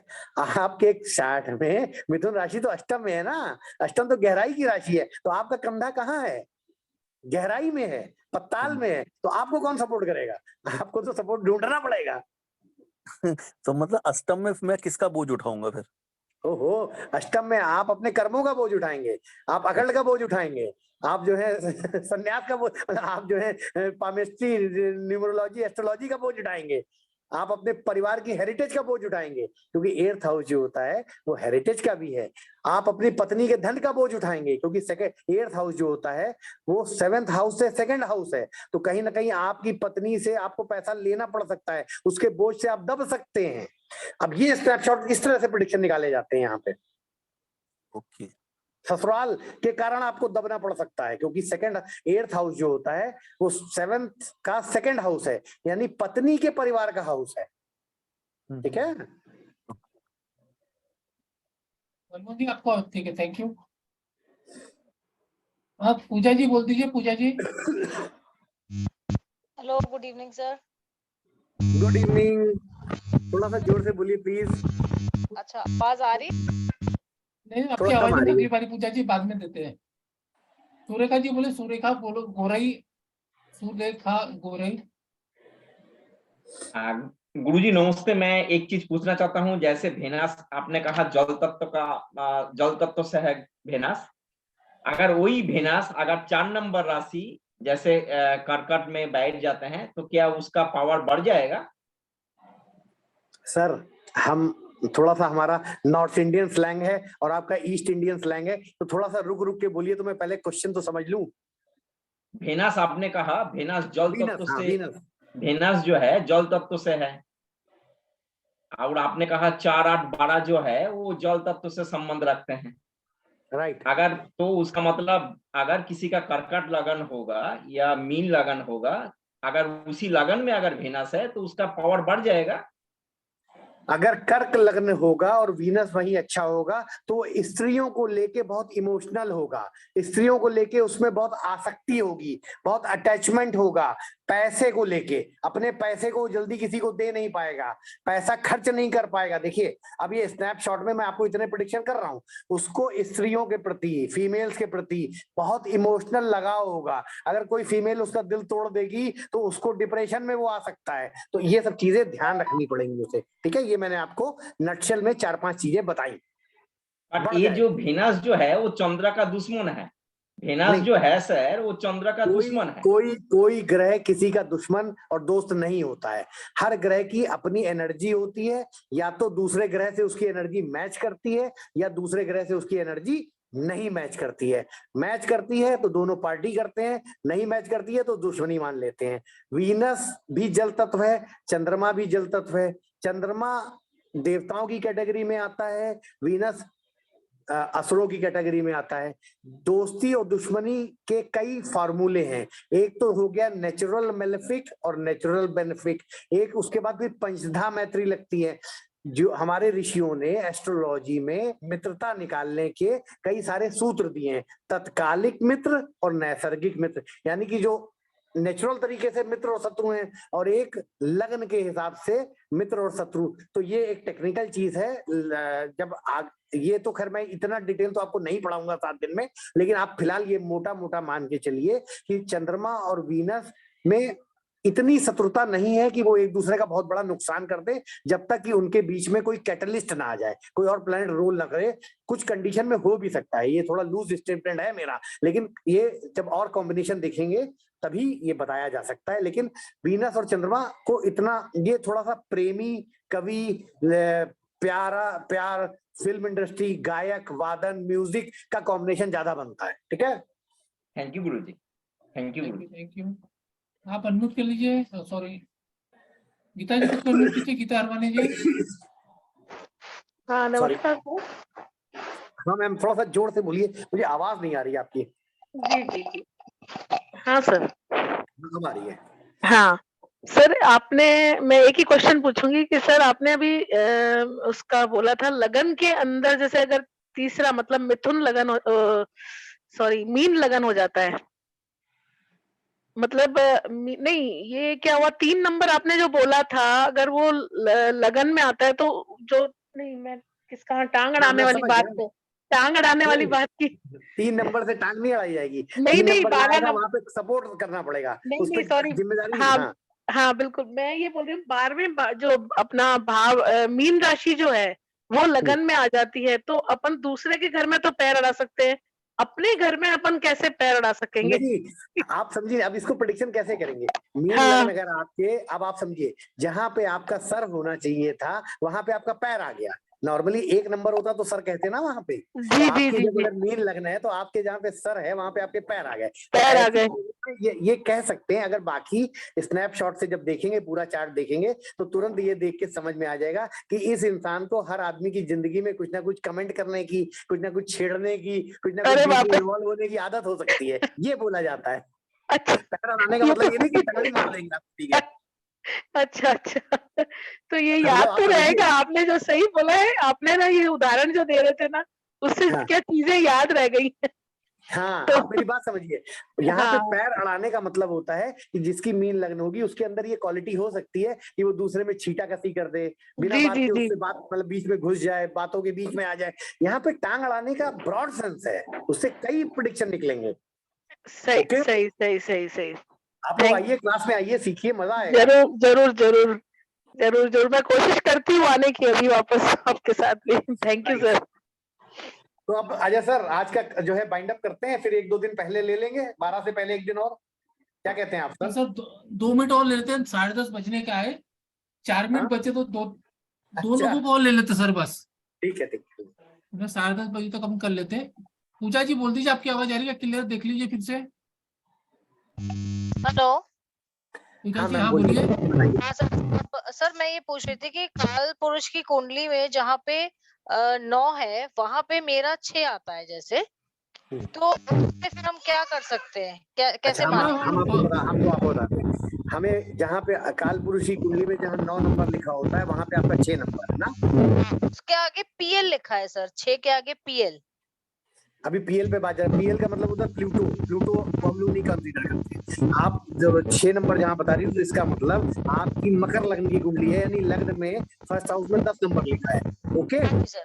ठीक है। अब मेरी बात को सुनिए, यहाँ पे हम स्नैपशॉट में ये कह सकते हैं कि आपने अपने पिताजी से रिश्तों को लेके कुछ जरूरत से ज्यादा दिमाग, जरूरत से ज्यादा एनालिसिस, जरूरत से ज्यादा खुड़पेच या जरूरत से ज्यादा माइक्रो एनालिसिस आप करती हो। गुरु के मामले में, हायर स्टडीज के मामले में, धर्म के मामले में आप धर्म को, एस्ट्रोलॉजी को एज इट इज नहीं मान लोगी, आप उसमें अपना पूरा पूरा दिमाग लगाओगी। ये ऐसा है तो क्यों है, फिर क्यों है तो क्यों है, फिर ये ऐसा क्यों नहीं हो रहा है। आप मुझे बताओ, इन चारों चीजों में आप एक्स्ट्रा ब्रेन या एक्स्ट्रा माइंड या एक्स्ट्रा क्रिटिसिज्म करती हो या नहीं करती हो? वैसे क्रिटिसिज्म ये पढ़ा, जिज्ञासु हूँ। हाँ, जिज्ञासु हूँ। हाँ, जिज्ञासा तो तभी होगी ना जब उसमें खोजबीन करने की, इंटरनल जाने की कैपेसिटी होगी। 6 नंबर अपने आप में एनालिटिकल की राशि है। आप, जैसे मैंने पूछा कि आपके फादर्स को लेके भी आप थोड़ा सा एनालिटिक ज्यादा हो, ये बताओ। फादर तो सर एक्सपायर हो चुके मेरे। जब थे तो फादर, अगर फादर नहीं है तो ऑब्वियस सी बात है, फादर के डोमेन में उस परिवार को लेके एक्स्ट्रा सोच करती होगी ना। हाँ हाँ सर। वही चीज है, 6 नंबर अगर नवम में पड़ रही है तो फादर या फादर के डोमेन, अगर फादर होते तो उनके प्रति भी ज्यादा एनालिसिस करना पड़ता, सोचना पड़ता। अब फादर नहीं है तो भी तो घर के प्रति सोचना पड़ता होगा ना एक्स्ट्रा। जी, तो इसीलिए कमर वाली जो बात थी ना सर। हाँ, आपके परिवार, आप समझिए, कमर क्यों 6 नंबर कमर में आई तो पिता की जगह कमर आ गई, तो यानी पिता की पूरी जिम्मेदारी आपकी कमर पे, कंधों पे आई कि नहीं आई? हाँ, पूरी जिम्मेदारी आई सर। यही तो स्नैपशॉट प्रेडिक्शन है बिटिया, कि आपने अपने पिता, तो आपके फॉर एग्जांपल उनके साथ वो शांत हो गए, तो आप उनकी जिम्मेदारी उठाते उठाते आपकी कमर झुक गई, कमर झुक गई। राइट? हाँ सर। अब आप समझ में आया। Thank you. तो ऐसे ही सिखाएंगे, आप विश्वास रखो, आप लोग ज्वाइन करो, मजा आएगा आप लोगों को सबको। बहुत सिंपल तरीके से सिखा देंगे आपको। एस्ट्रोलॉजी हुआ नहीं है, इसको समझने की देर है सिर्फ। और चिंता मत कीजिए, अभी तो 12 तारीख को क्लास है, अभी आपके कल भी एक हमारी फ्री क्लास है, उसको ज्वाइन कीजिए। बहुत सारी चीज सीखने मिलेंगी, समझने मिलेंगे आप लोगों को। हमारे जो भी अभी जो भी नए सर आ रहे हैं, सब एक से एक ब्रिलियंट आ रहे हैं अभी। हाँ, शशि भूषण जी बोलिए। अजय सर, हाँ जी, अब कॉल मत लो, अब एनर्जी बची नहीं है सर। बस ये आखिरी है। नमस्ते सर। चलिए। सर मेरा कुछ प्रश्न ज्यादा नहीं है, लेकिन हमको बेसिक एस्ट्रोलॉजी के बारे में थोड़ा कुछ जोर भी से मालूम बोलिए सर, थोड़ा सा वॉल्यूम बढ़ाइए अपना। हाँ ठीक है सर। सर हमको एस्ट्रोलॉजी के बारे में कुछ पता नहीं। हमको भाव चार्ट और नाटाल चार्ट, राशि चार्ट, ये जो काल पुरुष का कुंडली, ये जो जब आप बोलते हैं ना, हमको थोड़ा समझ नहीं आता। तो इसलिए इसका थोड़ा स्टार्ट में हमको अरे अजय सर थोड़ा मैं आपकी बात समझ क्लियरली गया। समझना चाहिए। हाँ आप बिल्कुल बेफिक्र रहिए, मैं अब जो बोलने जा रहा हूँ सुनिए। अजय सर की बात मैं, हाँ बोलिए अजय बोलिए। सर हाँ 11 तारीख को इनमें से जो एकदम बिगनर हैं, हाँ 11 तारीख को इनमें से जो बिगनर हैं उनकी 1-1.5 घंटे की क्लास रख दो, लेकिन बुलाना उन्हीं को जिनको कुछ भी नहीं आता है, वरना अदरवाइज सब आके डिस्टर्ब करेंगे। सही बात है ना। तो सर ने 11 अच्छा तारीख ऑप्शन दिया आप को सभी इनमें से जो चाहते हैं, जो एनरोल कराते हैं, और वो उनको मैं 1.5 घंटे बेसिक्स पहले पढ़ा दूंगा, फिर 12 से वो आएंगे तो उनको फायदा हो जाएगा। ठीक है ठीक है। तो आप सभी लोगों को सर ने अच्छा तोहफा दे दिया। जिनको बेसिक नहीं आता है उनको एक दिन पहले, जो 12 तारीख से क्लास चालू हो रही है, आपको 11 तारीख को पूरा बेसिक की 1.5-2 घंटे की क्लास सर बढ़ा देंगे, तो आपका बेसिक क्लियर हो जाएगा सभी लोगों का। लेकिन तो thank you Ajay so sir, much. हाँ कंडीशन वही है कि जो एकदम बेसिक है वही आए, क्योंकि उसमें से एडवांस वाले आएंगे तो वो डिस्टर्ब करेंगे क्लास को। नहीं ठीक है, मैं वो बेसिक वाले भेज दूंगा जो भी बेसिक है। तो थैंक यू सो मच, आप लोग सब आए, इतना सब अच्छे से आपने सुने, अच्छे से हमको सवाल पूछे। तो हम लोग कल फिर से मिलेंगे 9 बजे एक नए सीच के को लेके। कल का जो चैप्टर है एस्ट्रो वास्तु को लेके है। तो कल आप फिर से 9 बजे ज्वाइन हुए। आप सभी को नमस्कार, जय साईं राम आप सभी लोगों को। जय साईं राम नमस्कार अजय जी, साहब। प्रणाम, सभी को प्रणाम। Yes.